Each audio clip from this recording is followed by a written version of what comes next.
Hello everyone. Today being my eighth class, हमारा आज 8वां class है। आपको ऑलरेडी 7 वीडियोस मिल गए होंगे। और नेक्स्ट टॉपिक शुरू करने से पहले मैं कुछ आपके साथ डिस्कस करना चाहता हूँ। ये डिस्कशंस बहुत नेसेसरी है बिकॉज आप लोगों का एक सेकंड। हाँ, आप लोगों का पैनिक अटैक्स आना शुरू हो जाता है कि क्या होगा कैसे नहीं करना है। रिलैक्स रहिए।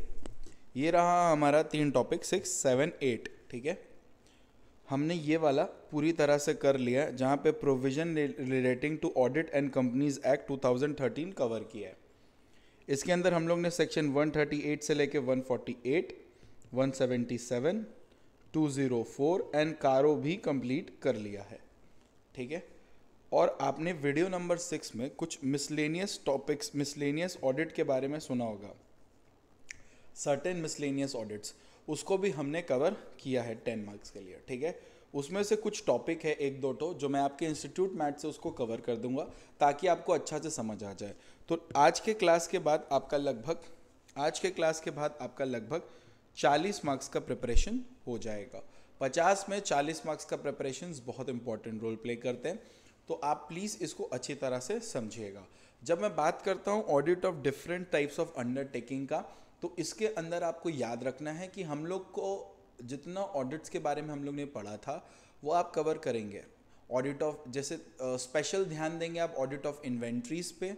ठीक है, ऑडिट ऑफ इन्वेंट्रीज पे बहुत अच्छा से ध्यान देंगे बिकॉज वो कुछ है जो आपके पेपर्स में आपको दिख सकते हैं, और बहुत सारे उसको कवर किया था। ठीक है, अब यहाँ से जो मैं आपको कुछ ऑडिट के बारे में कवर कर रहा हूँ जो आपके पेपर में आपको दिख सकता है और आपको डिस्टर्ब कर सकता है, वो मैं कवर कर देता हूँ। जैसे कि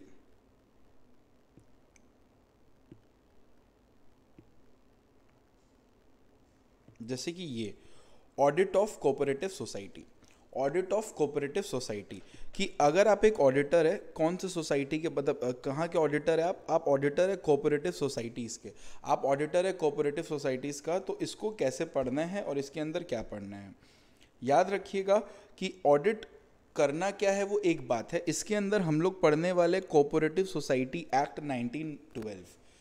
तो cooperative society, audit of cooperative society पढ़ने से पहले आपको कोऑपरेटिव सोसाइटी से रिलेटेड लॉ जानना पड़ेगा। तो ऑडिट क्या होता है? ऑडिट वो होता है कि जो लॉ एप्लीकेबल है हम लोग को पहले चेक करना है कि वो लॉ फॉलो हो रहा है कि नहीं। बेसिकली यही है, राइट। तो अगर वो लॉ अगर आप जान के रखे हो तो ऑडिट जस्ट आपको राइट करना है कि मतलब आपको लिखना है verify whether such such such such such such such such has been followed और नॉट, राइट। सो एक चीज आपको यहाँ पे ध्यान देना है, दैट इज कि what is the criteria, what is the law of cooperative societies. तो सबसे पहले मेरे साथ आप बोलेंगे कोऑपरेटिव सोसाइटी का एक्ट है, कोऑपरेटिव सोसाइटी एक्ट 1912 है। ठीक है, अब यहाँ पे आपको मैं एक चीज़ बता देता हूँ कि यहाँ पे जिस तरह आरओसी होता है उसी तरह अपना यहाँ पे रजिस्ट्रार ऑफ कोऑपरेटिव सोसाइटी होता है।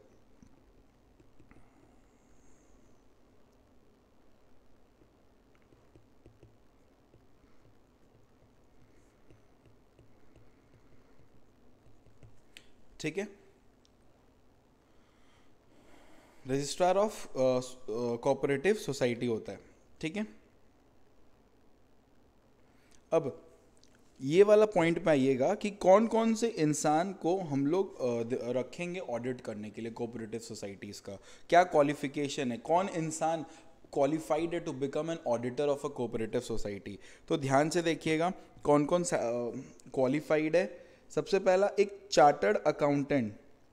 ठीक है, एक chartered accountant, only a chartered accountant within the meaning of chartered accountant act, a chartered accountant can be appointed as an auditor of a cooperative society. फिर बोलता है कि कुछ स्टेट में यानी कि जहाँ पे स्टेट कोऑपरेटिव सोसाइटी एक्ट का बात करें, देखिए स्टेट वाइज कोऑपरेटिव सोसाइटी होते हैं, नॉर्मली एक चार्टर्ड अकाउंटेंट ऑडिट करेगा। बट अगर एक जगह पे स्टेट कोऑपरेटिव सोसाइटी एक्ट है तो वो क्या बोलता है कि ऐसा व्यक्ति जो गवर्नमेंट डिप्लोमा होल्ड करता है इन कोऑपरेटिव अकाउंट्स और इन कोऑपरेशन इन अकाउंट्स और a person who has served as an auditor in a cooperative department of government may shall also be appointed as an auditor. तो आपका सबसे पहला कोऑपरेटिव सोसाइटी में qualification क्या है ऑडिटर बनने का?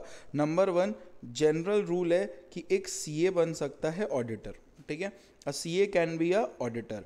और number 2 person having government diploma, याद रखिएगा, person having government diploma in cooperative accounts,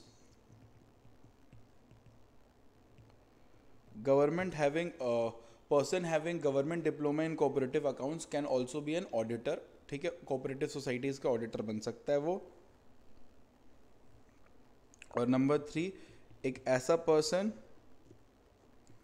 who has served as an auditor, या फिर वो ऑडिटर था कहाँ पे? इन कोऑपरेटिव डिपार्टमेंट ऑफ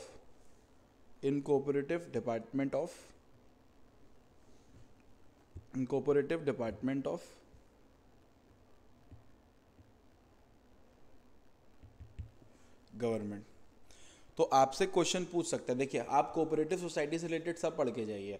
आइदर वो पूछ लिया कि what are the steps for the auditing of cooperative society, तो आपको लिखना पड़ेगा। नहीं तो आप एकदम सिंपल से ये बिलीव रखिए वो पूछ सकता है आपसे कि आपसे क्वेश्चन ही पूछ लिया, आप पढ़ के गए थे qualification of appointment of auditor of companies, ठीक है, और आपसे पूछ लिया what are the qualification of appointment of auditor in cooperative society, 3 marks का, फेल हो जाएंगे ना, मतलब आप लिख नहीं पाएंगे। तो कौन क्वालिफाइड है? Number 1 chartered accountant is qualified to become an auditor of a cooperative society. Number 2 a person having diploma in cooperative accounts. Number 3 person who has served as an auditor in cooperative departments of government। तो वो qualified हो जाता है auditor बनने के लिए। अब auditor ये जो बनता है, ये क्वालिफिकेशन हो गया ऑडिटर बनने के लिए। तो ये ऑडिटर ऑफ कोऑपरेटिव सोसाइटी कौन अपॉइंट करता है? रजिस्टर ऑफ कोऑपरेटिव सोसाइटी, ठीक है, और यही ऑडिटर कंडक्ट करवाएगा audit on the behalf of registrar और अपना रिपोर्ट सबमिट करेगा to him as also to the society. देखिए एक चीज़ मैं आपको बताता हूँ कि रजिस्ट्रार का ड्यूटी बनता है कोऑपरेटिव सोसाइटी का ऑडिट करने, लेकिन रजिस्ट्रार खुद नहीं करता। रजिस्ट्रार क्या करता है? ऑडिटर को अपॉइंट करता है। तो ऑडिटर अपॉइंट करने के लिए ये सारा क्वालिफिकेशन आप सेटिस्फाई करेंगे। नंबर 2 जब ये ऑडिटर अपॉइंट करेगा, रजिस्ट्रार अपॉइंट करेगा ताकि वो कंडक्ट करे उसके बिहाफ में ऑडिट, और वो रिपोर्ट वो सबमिट करे उसको और सोसाइटी मेंबर्स को। समझ आ रहा है? बस इतना। नेक्स्ट,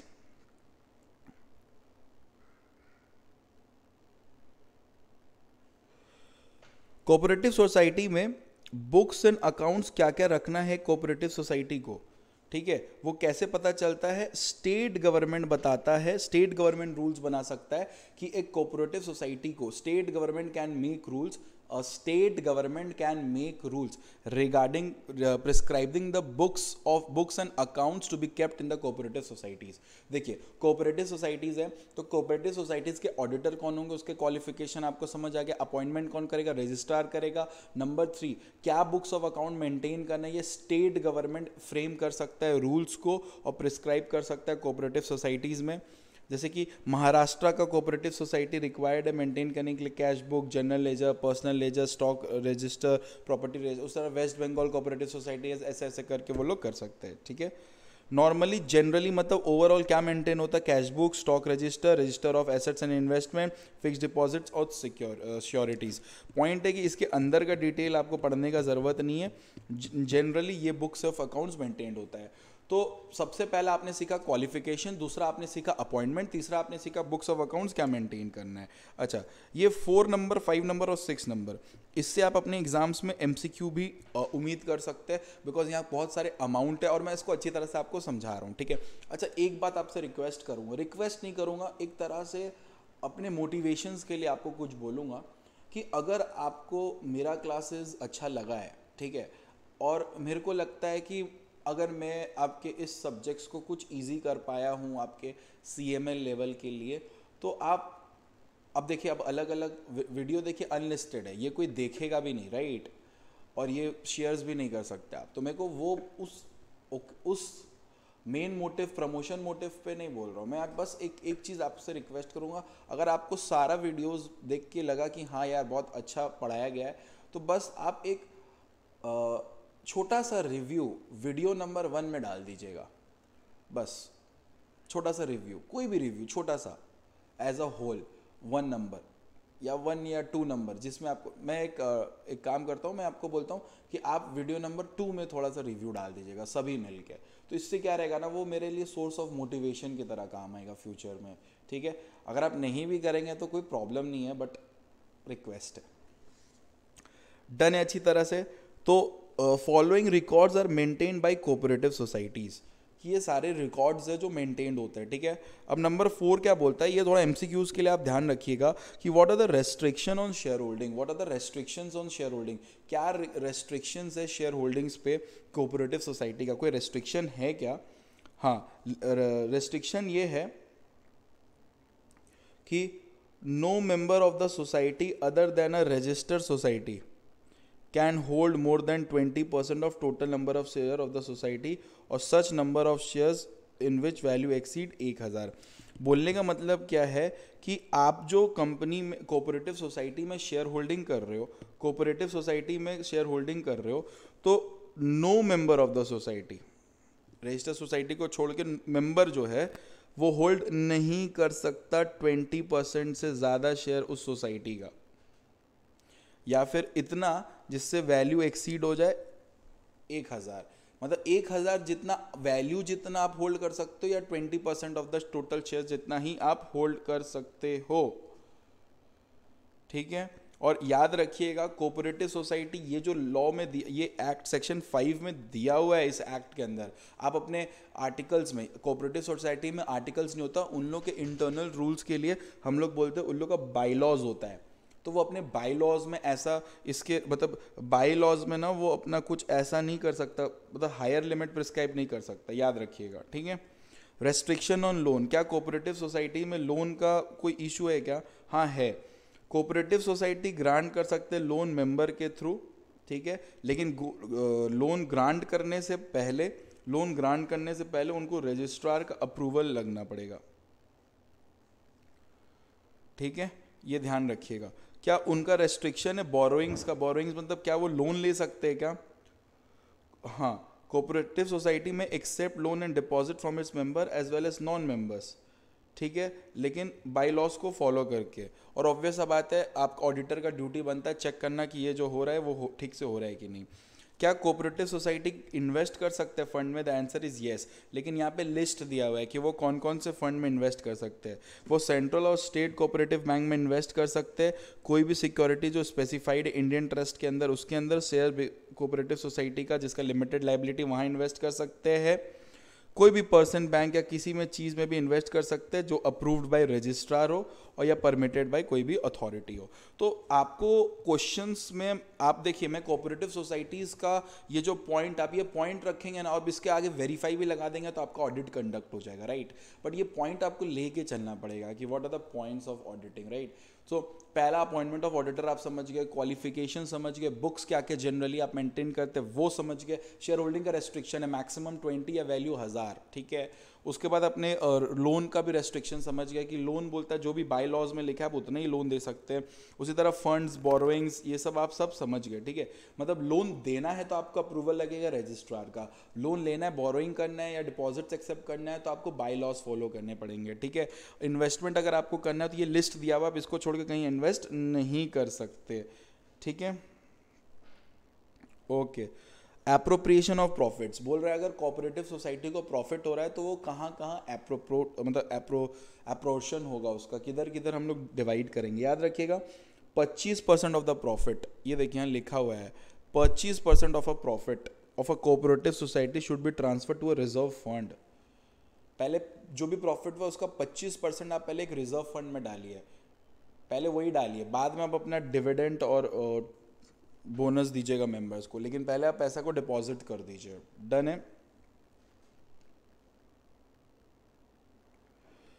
25% नॉर्मल है, लेकिन अगर रजिस्ट्रार को लगा तो वो कम कर सकता है, ये ध्यान दीजिएगा। लेकिन इतना भी नहीं कम कर सकता कि 10% से कम हो जाए। 10% जितना वो कम, मतलब 25% 10% हो सकता है, उससे कम नहीं हो सकता।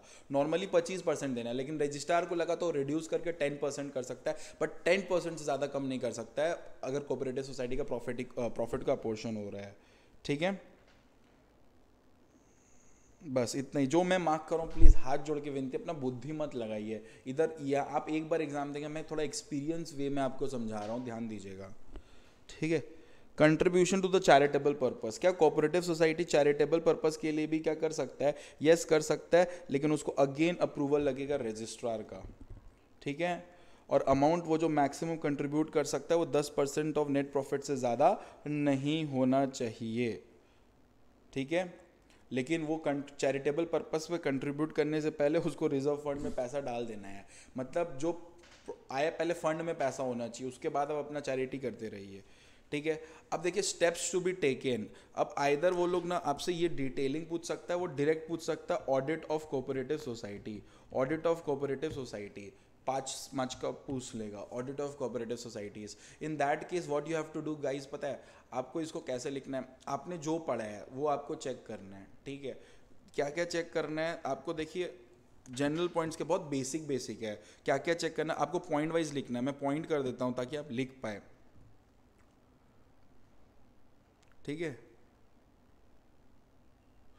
क्या क्या ऑडिटर का ऑडिट, मतलब जो ऑडिटर है वो क्या क्या स्टेप्स लेगा। ऑडिटर देखेगा कि go through the bylaws of the society and see that they are being observed both in letter and spirit. बोलने का मतलब है कि ऑडिटर का ड्यूटी बनता है कि वो बायलॉज को पढ़े और चेक करे कि cooperative society are working according to the bylaws. तो आप लिख सकते हो कि it is a duty auditor will verify whether cooperative society are acting according to the bylaws. ठीक है, number 2, auditor should examine the register of member of the society and individual shareholdings. It is a duty verify, auditor हो रहा है तो आप लिखेंगे verify the register of member of the society and individual shareholdings. मैं जो बोल रहा हूँ लिख भी लीजिए पॉज करके। ठीक है, Auditor will verify the internal check and control system operated by society. ठीक है, auditor shall verify the auditor shall vouch the receipt of cash. ठीक है,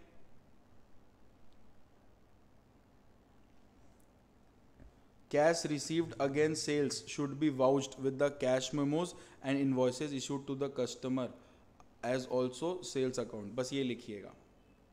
ठीक है, खर्चा को कैसे वाउच करेंगे? he should also vouch all the expenditure with reference to the authorization from the managing committee. अब कमिटी होता है जो खर्चा को मैनेज करता है कोऑपरेटिव सोसाइटीज़ में, तो उसके अकॉर्डिंग उसको वाउच करेंगे। ठीक है, ओके। ऑडिटर का ड्यूटी बनता है कि वो अप्रोप्रिएटली क्लासीफाई करेगा over due debts for a period of 6 month to 5 years and more. अगर कोई ओवर ड्यू डेट है ओवर ड्यू डेट है तो उसको क्लासीफाई करिए 5 महीना से लेके 6 महीना के, मतलब 6 महीना से लेके 5 साल तक आप उसको क्लासीफाई करिए। ठीक है, और उसका नोट रखिए। अगर कोई ओवर ड्यू अमाउंट है इंटरेस्ट फ्रॉम मेंबर्स, उसको भी आप नोट बना के रखिए। ठीक है, मैं जितना मार्क कर रहा हूँ वही लिखेंगे। ठीक है, बस और आपको कुछ नहीं लिखना है। So this ends our discussion on audit of cooperative societies.